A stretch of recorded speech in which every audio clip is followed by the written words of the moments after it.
What's up, guys? Welcome back to my channel. So this week's video, I want to talk about purchasing secondhand, purchasing vintage. In my last few videos, I spoke about like quality and how things have they're not the same, right? We've all been having this discussion online for quite a while now, and just how high-end brands are not holding up to the price, is not matching up with the quality, even in some of the mid-level brands. Although I do think some of the mid-level brands are really showing up and showing out, there still are issues, right? I recently had a couple purchases from the Gap, and I'll talk about it in my next video. I'm going to do a haul, but I bought a lot of things, guys, over the last like 2 weeks. I go through these periods of like shop, and then like I don't do anything, right?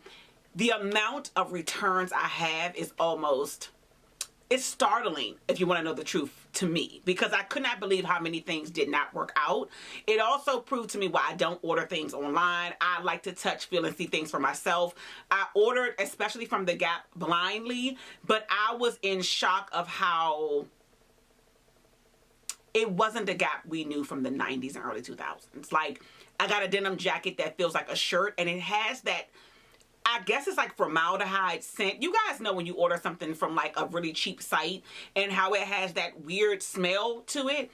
The jacket had that scent, and we know Gap is getting their stuff made like all other brands in China and things like that. But I told you guys in a video also before, if your original price is $80, I don't care if I get it on sale for $10. What made you think this was worth $80? And now I don't trust your company. I know that probably sounds crazy and I'm thinking a little bit too deep, but I don't trust you to price something this high that you know is only worth $20 to $25, right? So anyway, I'll get through that, but I wanted to talk about like purchasing secondhand. It's just become like the thing. I remember years ago when eBay first came out, I remember being a young girl at work and like looking online at like all the like, we don't know if it's a knockoff, you know, is it not? And now you have so many sites that are really doing like, I think well, and you can buy with ease. eBay being one, they have really stepped their game up. Fashionphile has always been a go-to, and then there's RealReal, right? And then there's some other sites as well, but those are the main three that I usually purchase from, especially Fashionphile and RealReal. But I just love the process. I recently made a purchase I'm going to show you guys in this video, but I knew once I touched this item whether I would know whether it was fake or not, if that makes sense. It's a Fendi clutch bag, and when I tell you, when I took out the packaging, I already knew. I felt the bag in the store years ago.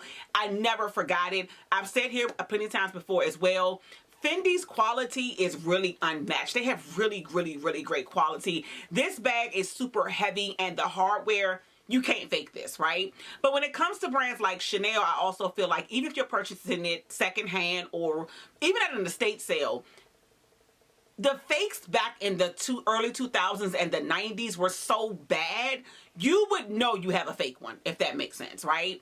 Whereas now, there are Chanel bags that you get from the store and you're questioning it. And I have one here that I'm going to show you guys that I'm thinking about either selling back to Fashionphile. I know it's a real bag, but I'm just not happy with the quality, but also it's kind of juvenile-ish to me now. So anyway, I want to get into this. I want to show you guys some of the things that I've purchased over the years and let you know like what I like and if it's worth it and why it was worth it.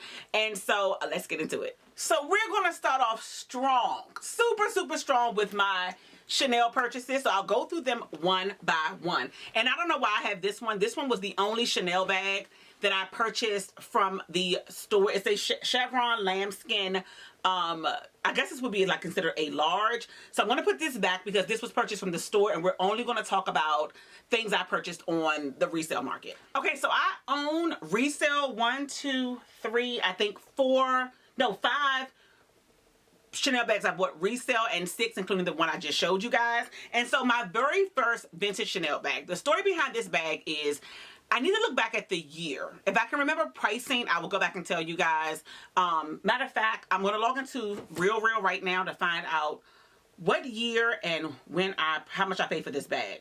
Okay, so my very first Chanel bag I purchased from any resale site is going to be this mini Chanel patent leather Definitely from the 80s, early 90s. And so the story behind this bag was, I feel like, and the year was 2017 when I purchased this.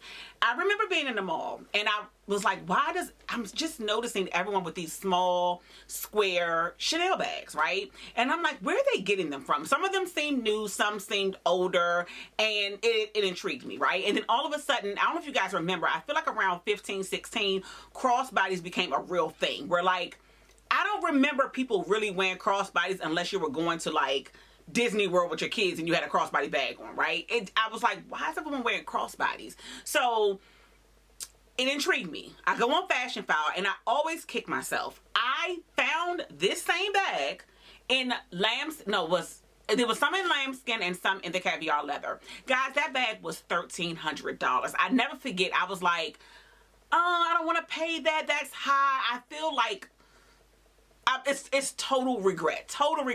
So I didn't purchase it. And I don't know what happens. This happens to me all the time on the resale market, and you guys have probably seen it, where something is one price, all of a sudden it gets popular and boom, it skyrockets, right? So I didn't buy the bag. I waited maybe 6 months or so. I go back thinking it's going to be $1,300, but I guess by then the trend had already picked up. And these websites, they keep their ears to the ground. They know when something is hot. So I go back and I want to say the same bag that was $1,300 was now $19. In 2017, that was not, for a mini bag that I wasn't sure if I was going to keep, that was not in my wheelhouse, right?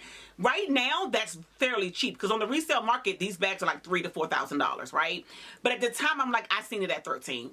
That's fine. I go to RealReal, put in the same thing, and I find this patent leather bag. Now, granted, it wasn't in like the best condition, but it was gold hardware. It's patent leather, so it was a little like sticky or something like that. But I paid in 2017 $995. That felt like a steal to me. I've had this bag since then, so that's almost, what is that, 8 years? Seems like longer though. It has a longer strap. I just have it shortened right now. That's kind of how I usually wear it. It's been around for a while. Highly recommend these bags. They hold a lot more than you would think. I mean, keys, card wallet, lipstick, and I mean, I got big janitor keys, okay? Very good purchase. You know, it's like kind of thick on the side, but this was $9.95 in 2017. Well worth it. So the other bags won't be in order, but if I can pull up or I can remember like how much I paid, I'll put it on the screen. The next bag is going to be this red bag here. I've showed you guys this bag before. It is the expandable tote, I believe. Love her a lot. Would not mind having this in more colors. It holds a lot. Anything that holds my planner, I love it. It's like an everyday bag. This is the red caviar leather with silver hardware. I'm going to put the price on the screen, but off the top of my head, I feel like this was like $1,200 or $1,300, which again, great steal for the bag, for the size. I get so many compliments, and I often wear it as a clutch where I take and put the straps on the inside, and because they're hidden, you don't really know, and I just wear it as a clutch under my arm. So I love that. Really nice size. It kind of takes me back to like Joan on Girlfriends. Love this bag. If you see one of these, I say purchase it. It's very durable. And even though they've gone up from when I purchased, it's still a really good bag. Okay, this next bag is a book bag. And this is the one I was speaking of, that like the quality for me is just not there. I do believe this bag is from 2019, which is when the decline sort of started. I bought it during COVID. I was still in my late 30s, I believe, when I got this bag. So I don't know why at the time it seemed good, but it seems juvenile to me now. I tried to carry it the other day, and although I think a backpack is great, I don't know. I always talk to you guys about where my style is headed. I just don't know if I'm going to wear this in the future. I don't see me being a 60-year-old grandmother carrying this backpack, right? However, I do have a daughter. I don't think she cares, but I could give this to her. But I'm not, again, it goes back to quality. So I have this beautiful red Chanel. I believe this is called Spirit backpack. So it's a classic Chanel backpack. It has gold hardware. It is a weird color. It's giving red, pinkish. It's giving a pinkish red. But beautiful color bag. But I never, ever reach for her. And guys, I paid a coin for this. This is probably my most expensive purchase on a resale market Well, actually, I think ever, because even the bag I bought from the store, I purchased it like 12 years ago. So I want to say that bag was like $2,800. I know this was in the threes. I know it was in the three, if not close to four, right? I think I want her gone. I don't know how to say it like that. I mean, I hate to say it like that, but it's not giving the heavy Chanel, you know, hardware. It honestly, in my hands, if I'm being honest, it feels like something I could have gotten from like Steve Madden. If I'm gonna be honest, it just, the leather feels pretty good. I don't know, but I got this on Fashionphile. I'll put the original price on there. Not a fan. Beautiful bag for someone. If I would have got this in my early 20s, I probably would have got more wear out of it, but I very rarely reach for it, and I think it's time for it to go. My last two Chanel purchases are going to be tote bags. So you guys have probably seen me do a haul on this one. I got this one recently, maybe a year and a half ago. I can't think of the name. I'll put it on the screen. I think my husband got it for my birthday.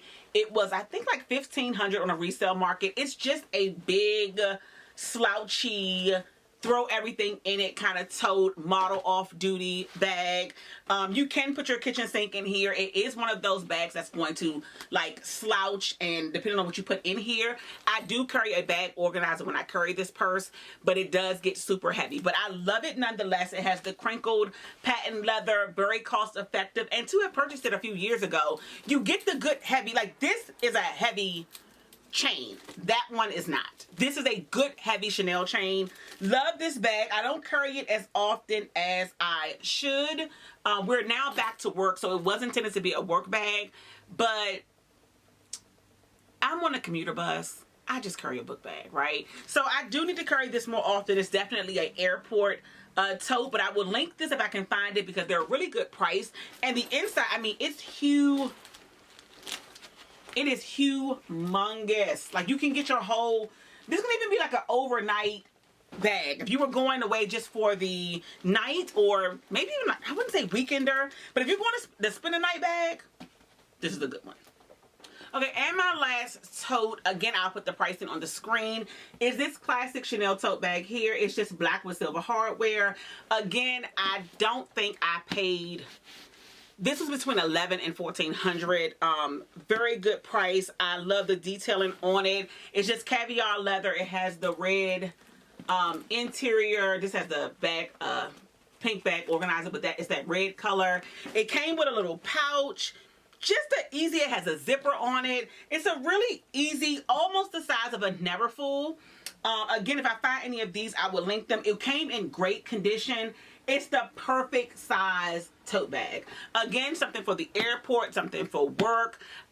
The bags I'm showing you outside the backpack, I don't ever plan on selling any of these bags. They work so well in my life. I carry them often, and when I can't justify it, I'm willing to get rid of it. So that's why that one is on the chopping block, but I love this tote. So this is all of my Chanel items that I've purchased on resale market, but the vintage ones are the best, and you will know, you can tell anything, I would say early 2000s and later, you can tell the craftsmanship. You can tell by the handles. It's just different. By the metal on the chain, it feels very different. Chanel was putting more money into their bags at that time. So the next bag is a one-off, but I highly, highly, highly, highly recommend purchasing it on a resale market because this bag is way better when it is broken in. And that's going to be the Balenciaga bag. Like, this bag is classic. It's not going anywhere. I love it with the big grommets on it. It's everything. This is my second one. I had another one that was a little bit lighter gray with silver hardware, and I was trying to justify keeping both, but it just didn't make sense. This is another bag that I feel like when you need a real purse. So I feel like there are small bags when you're running out to dinner, going to brunch, things like that, keys, lipstick, card wallet. Then you have your totes that's going to carry your laptop, your planner, your whatever, right? And then you have a good purse. It's got the full makeup kit in it, right? It has your full wallet. It has the keys. It maybe holds your planner, right? It's going to hold some paperwork. And that's what this bag is for. When I'm the in between the small and the large, it's the perfect everyday going to run errands, I have business to take care of, but I don't want to carry a tote. This is my favorite like size bag. So this and the red Chanel bag I showed you are perfect for your day-to-day not carrying a laptop, running errands. So if you're in the market for Balenciaga bag like this, the city bag, do not purchase this from the store. You want to get it secondhand. And again, I feel like with these bags, they're meant to be rugged and soft and lazy. You will know if you're picking up something that isn't right because it just has a different feel to it. And if you want to know what something feels like, I always say go to the store, feel the original, play around with it. When you get one offline and it's in your hands, your hands will remember. Like, this doesn't feel the same way. So, highly recommend purchasing these secondhand market. Do not buy them from the store. I may have paid $600 for this bag. Again, pricing will be on the screen. Okay, my next two purchases are Gucci bags. I believe these are my only Gucci purchases. I don't own a lot of Gucci bags. So the first is going to be this fanny pack. And you guys know fanny packs, this particular style, when this one came out, were like hot tamales, right? I never got into wearing it like sideways. It was kind of icky to me, but just a fanny pack. I grew up in the era of the original fanny pack with the two pockets, and I always regretted not having one. When I saw this come up on RealReal, I believe, I purchased immediately. And I have a 17-year-old daughter, and I feel like at the time she may have been like closer to like 14, 15, but I knew this was something that once I'm done with it, if I'm going to be done with it, because here's the deal. A fanny pack is always great at a barbecue, at a theme park, at, you know, anywhere where you want to be hands-free, you know, a little festival, whatever. This is when this bag comes out, but a crossbody could work as well. So this works great, I feel like, in theme parks when you don't want to have to leave your purse.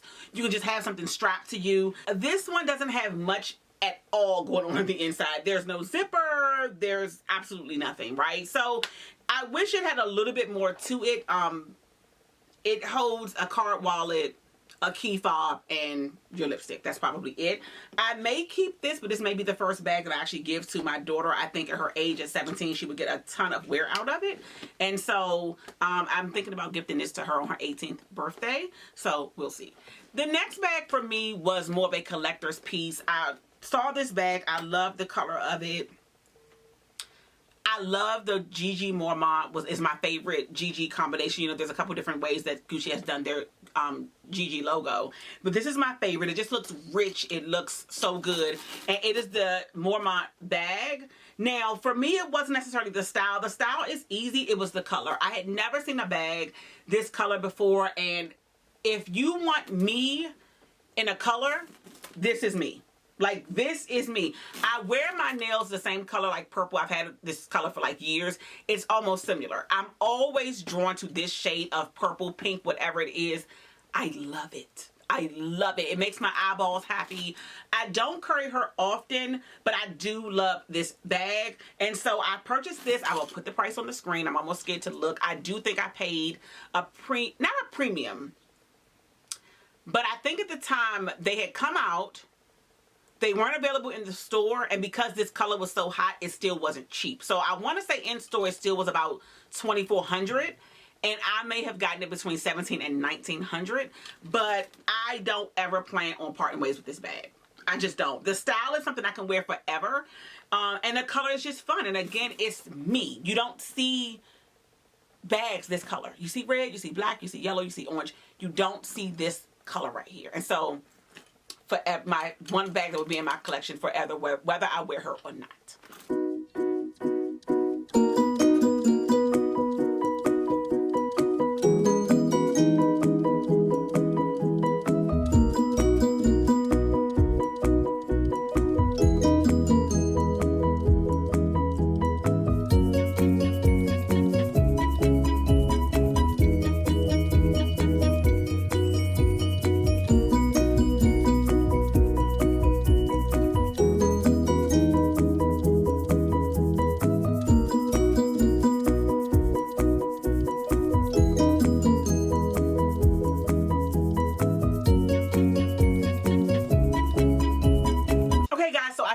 way you wouldn't know because I have on the same outfit, but I'll put some pictures and video here. I went out really quickly to dinner with family. We went to Grace's Mandarin here in the National Harbor. I had the whole fish. It was delicious. I wore a really cute outfit, a Simon Miller button-up shirt, which I got a lot of compliments on. Like, I was leaving out of the restaurant, women were stopping me like, oh my God, your shirt is so nice. I think because that shirt looks like a nice button-up. You can tell it's quality. With Banana Republic jeans, Ferragamo shoes, and I have on a clutch bag I'm going to show you guys here. So let's finish up the video. So my next two purchases as far as bags, well, the next three. So this one here is my Louis Vuitton Alma BB, which I can see if someone says the same thing about this with it being juvenile, kind of how I feel about the backpack, but I love this bag. So quick story, I purchased this maybe 4 or 5 years ago, maybe longer than that, in a weird orangey coral color. Late at night shopping, decided to go ahead and get it. Got the bag, and I would just look at that bag in awe. It was so freaking beautiful, but it went with nothing. Absolutely nothing in my wardrobe, okay? In my wardrobe, I'm not an orange color girl, right? Orange and reds I don't really do. And red as far as like bag and shoes, but not in clothing. So it just didn't go with anything. And I thought, you know what? Let me get a more neutral color. I enjoyed the bag so much because this is it doesn't look like it, but again, this is one of those bags that it can hold a lot. It can hold my vlogging camera.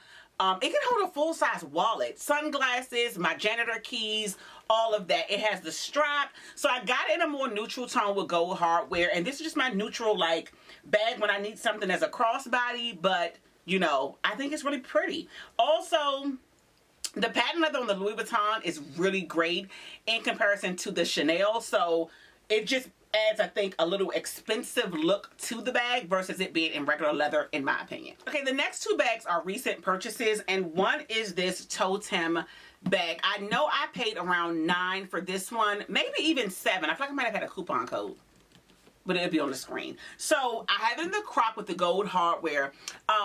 So I went to the store to try this bag on. I think it was like $1,400. And I'm like, you know what, Tamika, just wait it out. I don't mind buying this secondhand. I really wanted Croc. I could not find Croc in store, especially with gold hardware. If you guys remember when this bag first came out, it only was in silver hardware. I don't mind a few things in silver, but I don't want a lot of silver hardware bags. I'm more of a gold hardware person. So I waited, and voila, one night it came up. And I was like, oh my goodness. So I purchased the bag, got it, and I don't know why. Recently I've been thinking that, like, oh, this is a fall winter bag, because you guys know Croc chocolate brown burgundy was all the rage last fall and winter, but honestly with the right outfit this is just fine. For some reason I think the dark tone makes it feel heavy and more wintry, but I think this would be really okay with the right outfit. So you may see her being pulled out. It doesn't have the slouchiness because the leather is not worn in yet, but it is really a great bag. It holds a lot. It does come with a longer strap to kind of wear as like a pocketbook, where like on your shoulder, but it's long. I do wish that this handle could go on my arm. I probably could manipulate the strap, the longer strap, to do that perhaps. But anyway, great bag. Love it. I get a lot of compliments when I wear it. Really great to pick up on the resale market. Okay, my last bag is a bag I wanted to add to my collection. She just came in this week. So I think I told you guys when we talk about like quality, Dior and Fendi, I feel, maybe not Dior, but I think Fendi's a little overlooked. Baby, listen, when I went to try the Chanel, the Fendi bag that I have, which is my Fendigraphy bag, that hardware is that Fendi on the bottom with that metal is for real. It's heavy, it's well made. You can tell they spent money. It's not hollow feeling, and it just brings so much luxury to the bag. So when I saw the Fendigraphy clutch, I wanted this bag for a long time. And it was one of those bags that I felt like I want it as a collector's item. I don't own a lot of clutches outside of the red Chanel bag that I can turn into a clutch. And I don't know, the older I get, I want to be that older woman with the clutch bag under her arm and her sunglasses on. But I just think clutches are totally just like classic bags. When I saw this in the store, I think maybe 3 years ago, I don't know how to explain this. If you feel this, This is one of them things I'm telling you about. If you go and if someone wants to fake this bag, you can't. This is so heavy. They spent money on this hardware, okay? Now, I know all these places don't get it right all the time, but baby, this right here is substantial. I could hurt you with this bag. I wanted it in the cognac color. It is just gorgeous and beautiful to me. The inside, it can be a little bit to get into, but it has the FF logo on the inside, and these little clasps here come out so that you can add a strap. Now, I got this at a deep discount. This bag, I believe, is still around $3,000 to $4,000 on the website, brand new. And even in secondhand, this bag can run you about $2,500 to $2,800.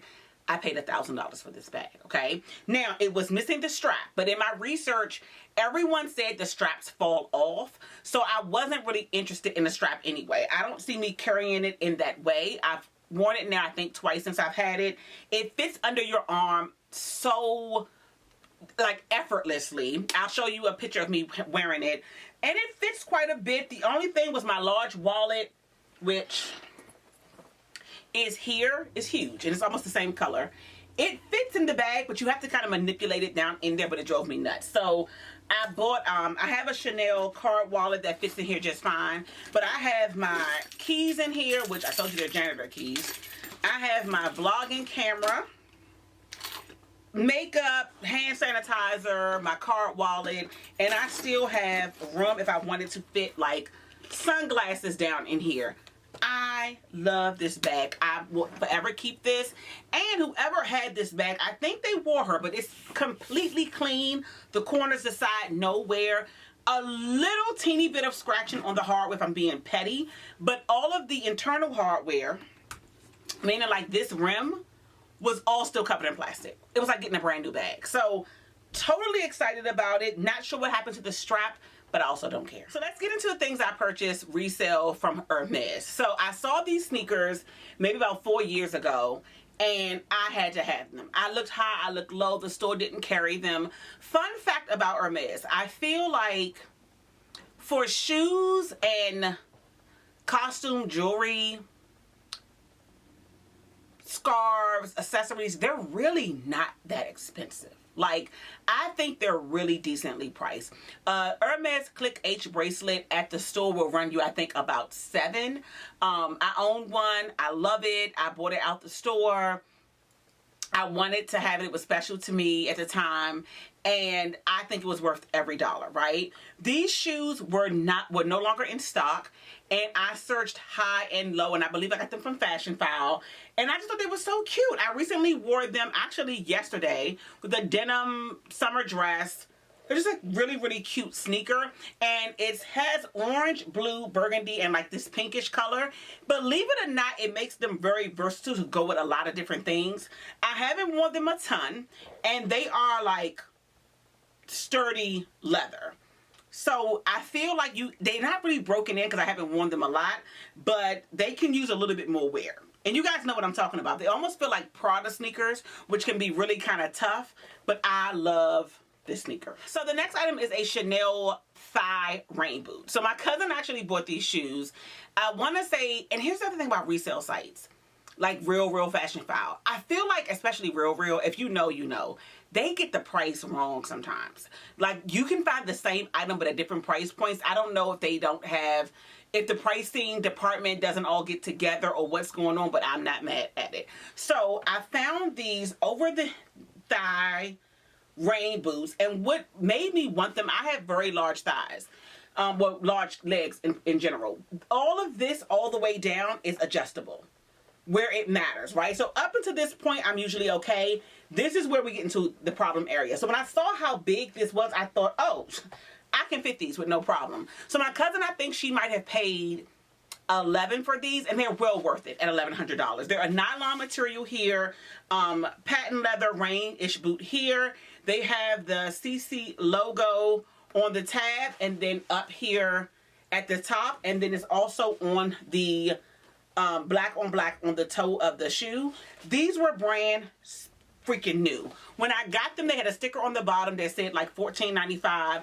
Look at the bottom. They have not been worn. I've worn them maybe twice. They are a bit much to get in and out of, but you would not believe what I paid for this boot. I'm going to just put the price on the screen because I don't remember, but I know it was like $500 or $600. Like it was barely anything, especially brand new. I think it was like almost low fives at that, but it had the sticker still on it. So this was a really great purchase. If I can find any, I would link them. I'm in a size, I believe these are a 39. If you know Chanel shoes, they run super small. So always size up. And I mean, in a rain boot anyway, you can always put a sock on if it's a little bit too big. They do need to be broken in. They are a smidge tight. So I'm going to stuff them this year so that they're ready. But I love this boot. So let's get into my watches. I want to start by saying this. I would say my watches will never have the correct time, but a broke watch has the right time twice a day. Remember that. A broke watch is right twice a day. Okay, so I purchased this vintage Hermès watch here. I hope it picks up on the screen. It has these really cool H's. Let me get them closer. These really cool H's on the wrist of the watch. I love it. It is my everyday watch. It will never have the right time on it. So for me, I don't want to invest too much in watches. I own a few Michelle watches, but this is my everyday. I love the fact that it was gold and silver. I love to mix metals to make it easier for myself, but I will never again get rid of this. It will be with me forever. It's just simple, and I'm not a person who likes a really big face watch, so it's kind of the perfect size for my wrist. And then I could use a little bit bigger. I think this is a 26 face, but it's fine. It's very dainty and very girly. The other watch I purchased, which I'm thinking about selling, is this plexiglass Gucci watch here. And it's not that it's a bad watch. It is very much so given classic Gucci. But what I like about it is it almost gives off vintage and classic because of the plexiglass. And I do think it's a nice watch. Again, it doesn't have the correct time on it. And you guys know the collection this came from. This came out with all that crazy Gucci stuff when Gucci was putting like graffiti on bags and everything. Maybe like in 2017-ish, something like that. Really great price for this watch, but it just sits on like that. And it's just very much so Gucci, right? So I like it. It served a purpose for a while. It may be on the chopping block to sell. For some reason, I can't get rid of it. I think it's a little nostalgic. And I think it's something I will care about maybe in a few years. Or maybe not. I don't know. Maybe something to pass down. So guys, that is my collection of things I purchased from the resale sites. I hope this helped you with your research with anything. It is something that I highly, highly recommend. I think it's a great way to, you know, get your foot or get your toe dipped into the designer pool without spending a ton of money. You do have to scour the sites and do your research, but between, you know, YouTube and TikTok and Instagram, there's so much information. And again, a lot of times with vintage, it's very hard to fake. You feel the quality, it's substantial. Unfortunately, the quality isn't there now. And I am more afraid of purchasing a bag out of the store, honestly, than I am actually more afraid now to purchase a bag from an actual store, as crazy as that sounds, because the fakes have just gotten so good. With the quality level being so far down, fakes have risen to the top, if that makes sense, right? So I'm afraid that someone could buy a Balenciaga bag from the store, purchase the fake version, and swap them out, and we would never know, right? And especially with Chanel, if you ask me. I think it's an easy swap. They have things in place, but there's some really good dupes. Well, not even dupes. There's some good fakes out here. And so the vintage market to me is the place because, again, you go back to the 90s, the early 2000s, it's hard to fake that quality. And to me, when it comes to Dior and Fendi, what they're doing right now, you feel that substantial girthiness of really great hardware. You know it and you feel it immediately because they really put time and money into those pieces. So I hope this helps someone, and I'll see you guys next week. Bye.